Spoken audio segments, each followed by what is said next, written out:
आज मैंने मेरी तैनाती के पश्चात प्रथम बार बाड़मेर जिले का विजिट किया है। जिले की भौगोलिक, आपराधिक और अन्य विशेष परिस्थितियों का सामान्य जानकारी के संबंध में मैंने आज ये बैठक सभी पुलिस अधिकारियों को बुलाया था। सभी महत्वपूर्ण बिंदुओं पर चर्चा करके इनसे जानकारी हासिल की गई। अंतर्राष्ट्रीय सीमा पर स्थित होने के कारण तथा राष्ट्रीय स्तर के बहुत सारे इंस्टीट्यूट यहाँ पर विशेष रूप से तेल दोहन, रिफाइनरी से संबंधित होने के कारण ये क्षेत्र काफी महत्वपूर्ण है।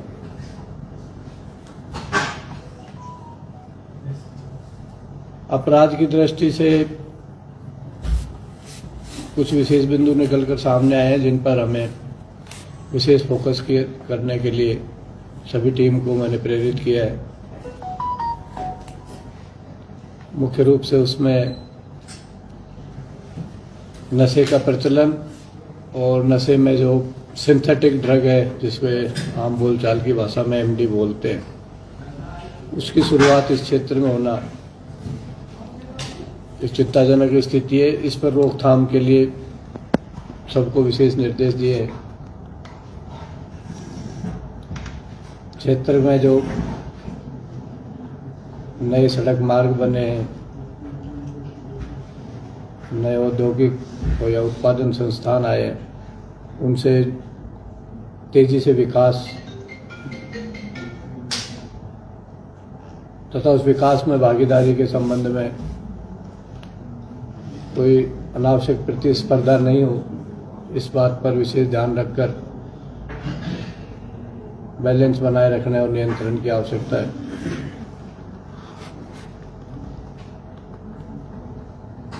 साइबर अपराध जो अभी यहाँ दिख नहीं रहा, लेकिन उसकी भी कुछ शुरुआत इस क्षेत्र से देखने में आई है। उसको शुरुआत से ही पनपने नहीं देने के लिए जो हमें कार्रवाई करनी चाहिए, वो करने के संबंध में भी हम सब ने आज विचार विमर्श किया है। इन फील्ड में हम विशेष प्रयास करेंगे और पुलिस मुख्यालय की हमारी जो 2026 की जो प्राथमिकताएं हैं, उन सब की पूर्ति करते हुए हम इस क्षेत्र में अच्छी पुलिसिंग देने का प्रयास करेंगे। सर, आज आपने यहाँ पे पूरे अधिकारियों की बैठक भी ली है, क्या फीडबैक निकल के आया है? क्योंकि यहाँ पर जो है धीरे धीरे जो नशे की जड़ें हैं वो बहुत गहरी जा रही है, युवा जो है वो नशे की होती जा रही है और बॉर्डर पर विशेषकर हम कहें तो बॉर्डर के इलाकों के अंदर हालांकि लगातार पुलिस की कार्रवाई होती है, लगातार 5 से 6 फैक्ट्री यहाँ पर पकड़ी गई है सिंथेटिक ड्रग्स आपने बताया, बावजूद उसके ये रुकने का नाम नहीं। उसको कैसे कंट्रोल किया जाएगा और किस तरीके के इनपुट मिले इसका? देखिए, इसमें पुलिस का जो प्रोएक्टिव पुलिसिंग है, फैक्ट्री का पता लगाना, पकड़ना, ट्रांसपोर्टेशन के रूट का पता लगाना, उसको रोकना ताकि यहाँ आ ही नहीं पाए, इनके बराबर ही एक महत्वपूर्ण आवश्यकता है जागरूकता, ताकि उसकी लोगों में खपत की प्रवृत्ति कम हो। तो उस जागरूकता वाले पार्ट पे भी हम पूरा प्रयास करें। इस संबंध में सभी को हमने निर्देशित किया है। इसमें हमें अन्य कुछ एजेंसीज के भी समन्वय की आवश्यकता होगी, वो हम आवश्यकता अनुसार उनसे लेंगे और पूरी कोशिश करेंगे कि लोगों को जागरूक करते हुए इस क्षेत्र में सफल हो पाएं और ये जो नशे की जो प्रवृत्ति है, ये जितनी कम कर सकें इस क्षेत्र में हम कम करें। पहले ये होता था कि यहाँ इस पश्चिमी राजस्थान के अंदर एमडीओ चाहे जुड़ा पोस्ट सप्लाई होती थी, पर अब यहाँ पर मैन्युफैक्चरिंग का हब बन चुका है। हब बनने के पीछे क्या रीजन रहा है और क्या मतलब तस्करों ने अपना प्लान चेंज कर दिया, क्या है? देखिए, अभी इतनी स्टडी मैं नहीं कर पाया हूँ। जैसे जैसे मेरी जानकारी में आएगी चीजें मैं आप लोगों को स्पष्ट कर पाऊंगा। सर, साइबर फ्रॉड को लेकर के हालांकि पुलिस की ओर से लगातार ये प्रयास रखे हैं, जनता को जागरूक किया जाता है, लेकिन उसके बावजूद भी साइबर ठग इतने प्रभावशाली जो लगातार नए नए ट्रिक अपना करके साइबर ठगी करते हैं और इस क्षेत्र में भी इस तरीके की चीजें बहुत आई हैं। उसको कैसे कंट्रोल किया जाए, क्योंकि एक जिला मुख्यालय पे थाना है, उसके अलावा उसको कैसे आम जन तक जानकारी पहुंचाए ताकि इसके ऊपर कंट्रोल किया जा सके? देखिए, साइबर क्राइम वर्तमान में सबसे ज़्यादा तेज़ी से बढ़ता हुआ क्राइम है। इसकी जो सबसे अच्छी अपराधियों की स्थिति से देखें तो उनके लिए सबसे ज़्यादा सुविधाजनक इसलिए है कि ये कहीं भी बैठकर और दुनिया के किसी भी कोने में बैठे व्यक्ति के साथ किया जा सकता है।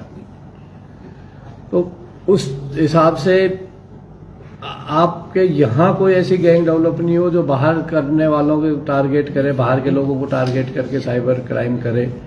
उसके लिए आपको रेगुलर कुछ स्टडी, कुछ एनालिसिस वो करते रहने पड़ते हैं ताकि आपको पता लगे कि किसी एक जगह से साइबर क्राइम के उपयोग का कुछ संदिग्ध वातावरण सामने आ रहा है।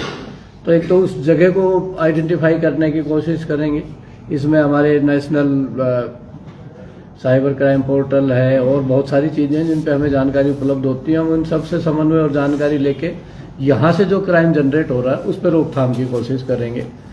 दूसरा, यहाँ के लोगों के साथ कोई क्राइम, साइबर क्राइम नहीं हो, उसके लिए जागरूकता बहुत महत्वपूर्ण पार्ट है। हम लोगों को जागरूक करेंगे कि साइबर ठगों के किसी भी तरह से चंगुल में नहीं आए। विशेष रूप से जो एक बहुत बड़ा क्राइम इसमें है, साइबर अरेस्ट का है।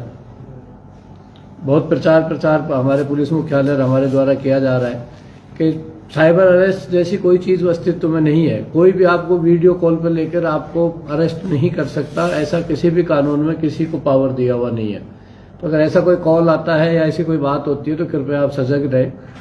इसके अलावा भी कोई आपको लालच का या थ्रेट का कोई इस तरह का कोई मैसेज आता है तो एक बार भली भांति उसको जांच लें। किसी भी लिंक को खोलने से पहले आप लोग उसको समझ लें कि बहुत सुरक्षित लिंक है और मेरे काम का है, मैंने ही मंगाया है, तो ही उस पर आगे बढ़े।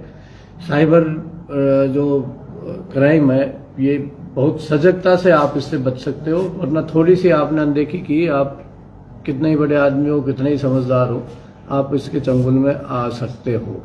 सर, एक सबसे बड़ा अभी हाल ही के विश्व के अंदर जो घटनाक्रम चल रहा है, ईरान, अमेरिका, इसराइल का युद्ध की स्थिति जो है, उसको देखते हुए हमारा बॉर्डर जो है वो भी अपने आप में सेंसिटिव है।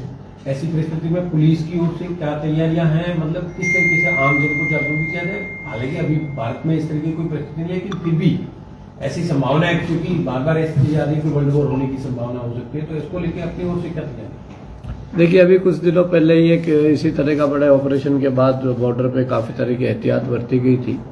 हमारे पास जो अधिकारी लगभग उस समय भी थे और सभी उस हिसाब से ट्यून्ड है, उस दिशा में मैंने बात की थी, लेकिन कुछ विशेष कारण से मैं उसको जग जाहिर नहीं कर सकता, लेकिन हम उसमें तैयार हैं। कोई भी ऐसी परिस्थिति आएगी हम पूरे जोर शोर से सामना करेंगे। तो सर, बाटमारा जो हाईवे है जो 3 राज्यों को कनेक्ट करता है, वहाँ पर कोई भी पुलिस चौकी या पुलिस थाना उसकी आईपीएम की नहीं है, उसको लेके पुलिस की ओर से कोई रिकमेंड किया जाए? उस पर निगरानी के प्रयास के लिए क्या हमारा होना चाहिए उसके संबंध में प्रस्ताव हम स्टडी करके बनवा रहे हैं। उस पर निगरानी के उसकी आवश्यकता है, प्रस्ताव बना के भेजेंगे। कहीं न कहीं कोई न कोई एक पोस्ट हमको उस पर चाहिए। Thank you.